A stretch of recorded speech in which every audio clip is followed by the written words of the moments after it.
That's right. Oh yeah, we are talking about collecting today. Normally we go over investing stuff, the market. Today we're going over collecting. And this video is going to be about different ways that you can collect Pokemon cards and Pokemon products, as well as tips to kind of help you keep on track and to make sure that you enjoy the collecting part. And collecting is actually super important. People, we invest in it. We like to see those prices go up, but to double down and have the collecting part of it really helps the overall hobby itself in that it's not just sitting there. You have value in the collecting part. So yes, you buy a product for X amount of money. And normally, investing, you just put it away. But you get some value to have it up like this, to look at it every day. And that stuff you can't really put a price on. So it's nice to have it up there like that and to collect in a way that you enjoy it. So we're gonna go ahead and go over different ways you can collect. Kind of overall scheme, you have two different ways you can collect. You can have sealed products, or you could have singles cards. I do both. You could do sealed is more expensive, kind of a little bit more niche, but in singles, everyone loves that. Everyone wants a Moonbreon. They all want those awesome cards. So those are kind of the different two ways that you can really collect in the game. And when it comes to singles cards, one of the easiest things you could do is just your favorite Pokemon. You got one that you enjoy a lot, go for it. My favorite, Charmander. If it has him on it, I'm getting it because I love him. And Charmander's, he's easy. He doesn't have that, doesn't have that many products. If you like someone like Charizard, you know what? You got a lot of stuff you gotta get and worry about. But it's super easy because, every Pokemon's gonna have cards out there. Every single one.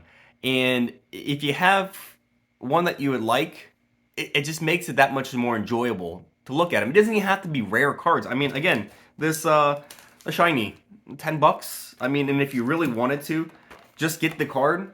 This card, $5. You could go get a base set Charmander for a couple dollars. So, the first way, if you really like a certain Pokemon, you can never go wrong with just going towards that. Start with that. Get your collection going with Pokemon that you would like. Another thing is certain sets. Probably not the way that I would go, but you have sets that actually maybe you like. And people go about doing master sets all the time. So if there's a certain set, you're just like, you know what? I love this whole set. I just want the whole thing. That might be a route to go. It might vary on pricing too. A master set of Evolving Skies is drastically different than a master set of Battle Styles, let's say. But at the end of the day, if you sit there and you have your binder and you have all those commons, all the rares, all the V cards, it can be pretty satisfying to have a binder like that, just so nice and neat. And if that's something you enjoy, that's always a route you could take. And another way that I like to invest is specifically in certain cards. So let me give you a couple examples. We'll go with, I don't have a full collection. Nah, not that one. Let's see. Here we go. Amazing Rares. Come on. Amazing Rares, right? There's not that many, and it's super easy to get them all. Super easy. And that's just one example. Another thing that I do is I go for, recently, the Trainer Gallery and all these new sets coming out.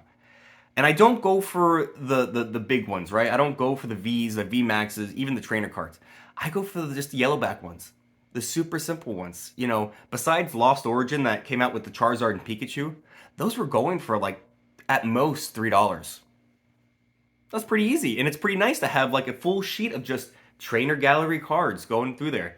So it's also nice because you kind of have like a stopping point. You're like, okay, I've gotten all these trainer cards. I don't have to worry about them anymore. So it kind of like gives you organization in that, you're like, okay, I start here, and as soon as I get this last card, I finished. And then you could start on whatever you want to do next. So that's another way. If you're going to do sealed products, that's where things can get kind of a little haywire in that, trying to decide. Like I said, I collect sealed products. I collect ones that I enjoy looking at. So if it's pleasing to look at, so for example, we'll look back here. I have all the three evolutions. I love those. I love looking at them. I don't need to open it to enjoy them. I have the Mewtwo, the Melmetal. Those are just cool. They're older. They're cool to look at. You know, even the Ultra Premium Collection Charizard. It's nice to look at. So I go for stuff that's just pleasing to look at, and I just cycle out. I put ones that, you know, maybe one day, one week I'll have some other stuff. I'll put other ones away, and for me, if they look nice, I keep them. Another thing that I do personally, and it's not as pretty, but I do like it, is I booster boxes. I buy them. I started my Sword and Shield collection, and you just put them in a box, and it's kind of nice to look at. It's kind of nice to go back and kind of keep track of like the history of Pokemon, and to see each set as it comes out. And you know, booster boxes get expensive. You don't have to do booster boxes. Stick within your price range. If booster box is too expensive, get a build and battle box or an elite trainer box. If elite trainer boxes get too expensive, get a build and battle box. If build and battle boxes get too expensive, booster packs. It's the simplest thing.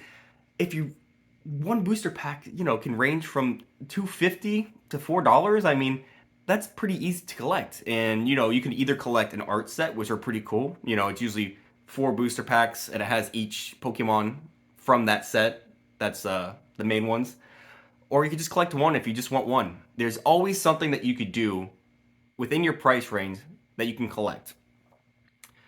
And when, like again, when it comes to sealed product, it's really all about preference and what you like.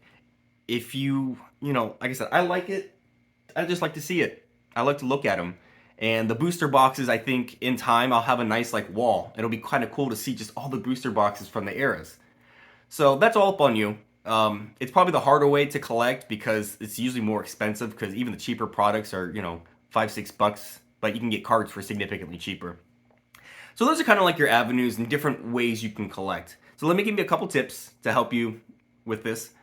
Do not feel the need to collect everything. Boy, can that get intimidating. You see new stuff and all. Listen, Pokemon comes out with new sets every like what couple months now. They have 4 main sets a year, and then 2 to 3 subsets a year, something like that. And you don't have the money for that. And with each set, they have like 7 different products. Just stay within your means. Don't go out there trying to complete every single collection. Just have a starting point and just kind of stay within that realm. You know, don't get everything. It's gonna cost you way too much money, and you're not gonna enjoy it at that point. You're gonna have too much product, and you're not gonna enjoy it. And if you need to, this is one that is kind of hard and it kind of sucks. But there may come a time where you need to sell some of your product to get just part of your collection, to get new pieces of your collection. So for example, like I said, Charmander I love. Or I'm going to give you a good example. Let's say a new product comes out for Charmander, right? I love it. Maybe I don't quite have the money for it, or maybe my collection is getting too big. So what do? We get rid of some. Let's say I sell the Ultra Premium collection. Let's say I sell, down there we got a Pikachu figure collection. There are gonna come times where you need to sell your collection, and it's unfortunate, but it's all for the greater good of your collection. You don't want it too big, because then it just overwhelms everything. Especially if you start doing this and you're 10 years down the line, you can't have just boxes and boxes of product if you're just trying to collect, right? Now, you know, single cards a little bit easier. They have in binders, so it's not as big of a deal, you know. But say you have like a really expensive card that maybe isn't like as dear to you, and you're really only keeping it because it's valuable, you know, sell that for something you actually like, something that you enjoy. And it's hard to get rid of some of the stuff, I understand. But it's something you might have to think about doing in time.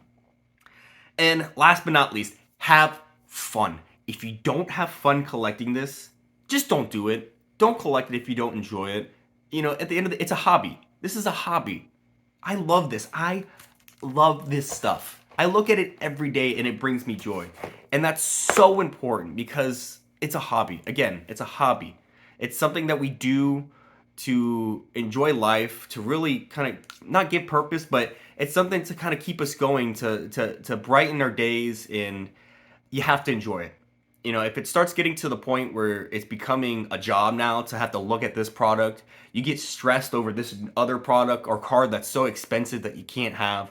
And if it starts getting to that point where you're like, you're not having fun, just stop. just stop doing it. It's not right for you. You know,